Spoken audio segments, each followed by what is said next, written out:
Assalamualaikum warahmatullahi wabarakatuh. Halo semuanya, di sini kami sebagai kelompok 8 akan mempresentasikan judul dari materi kami, yaitu Hukum Perbankan Syariah, yang dimana anggota dari kelompok kami ada Angga Wirayuda Tarigan, Audi Mutia Drivia, dan Saudari Azura Tasya. Baiklah, langsung saja untuk materi pertama, yaitu konsep dasar bank syariah, yang dimana bank syariah adalah lembaga keuangan yang beroperasi sesuai dengan prinsip syariah Islam. Prinsip ini mencakup larangan terhadap riba atau bunga, gharar atau ketidakpastian, dan maisir, perjudian. Bank syariah ini sendiri berfokus pada kegiatan yang menghasilkan nilai tambah bagi masyarakat, seperti pembiayaan usaha produktif.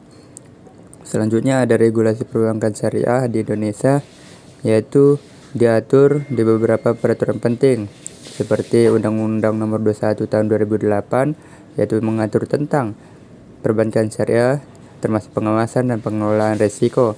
Ada juga peraturan OJK, dan ada juga fatwa Dewan Syariah, yaitu memastikan bahwa semua produk dan layanan ditawarkan sesuai dengan prinsip syariah.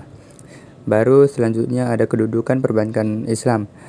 Perbankan Islam memiliki kedudukan yang diakui dalam sistem keuangan Indonesia. Hal ini didukung oleh peraturan perundang-undangan dan kebijakan pemerintah yang mendorong pengembangan perbankan syariah, yaitu sebagai alternatif bagi sistem perbankan konvensional.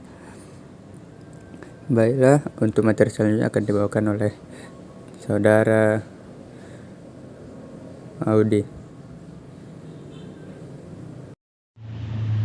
Baiklah, saya akan melanjutkan materi mengenai penerapan akad pada perbankan syariah. Akad dalam perbankan syariah merupakan dasar transaksi. Berikut beberapa jenis akadnya. Yang pertama ada murabahah, pembiayaan dengan margin keuntungan. Yang kedua ada mudharabah, kerjasama antara pemilik modal dan pengelola usaha. Yang ketiga ada musyarakah, kerjasama dalam modal dan keuntungan. Dan yang keempat ada ijarah, sewa-menyewa. Berikut kegiatan usaha perbankan syariah. Yang pertama ada pembiayaan.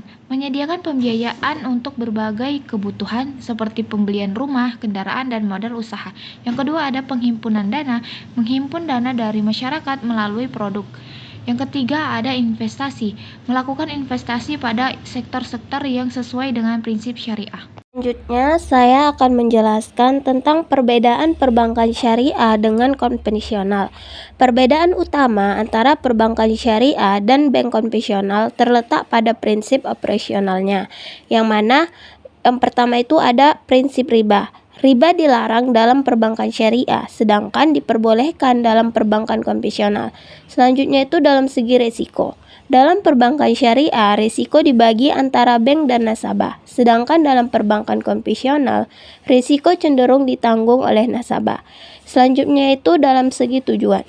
Perbankan syariah bertujuan untuk memberikan manfaat sosial dan ekonomi, sedangkan perbankan konvensional lebih berfokus pada keuntungan finansial.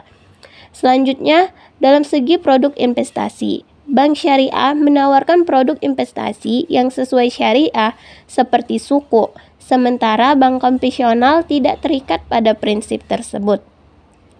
Selanjutnya dalam segi etika dan tanggung jawab sosial. Bank syariah lebih fokus pada tanggung jawab sosial dan investasi yang memberikan manfaat sosial. Materi selanjutnya yaitu pasar uang antara bank berdasarkan prinsip syariah.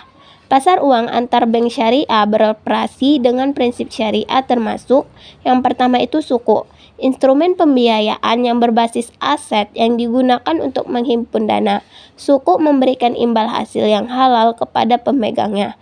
Selanjutnya repo syariah, transaksi jual beli yang disertai komitmen untuk membeli kembali yang dilakukan dengan mengikuti prinsip syariah. Selanjutnya liquidity management. Bank syariah melakukan manajemen likuiditas dengan instrumen yang sesuai syariah untuk memenuhi kebutuhan dana jangka pendek.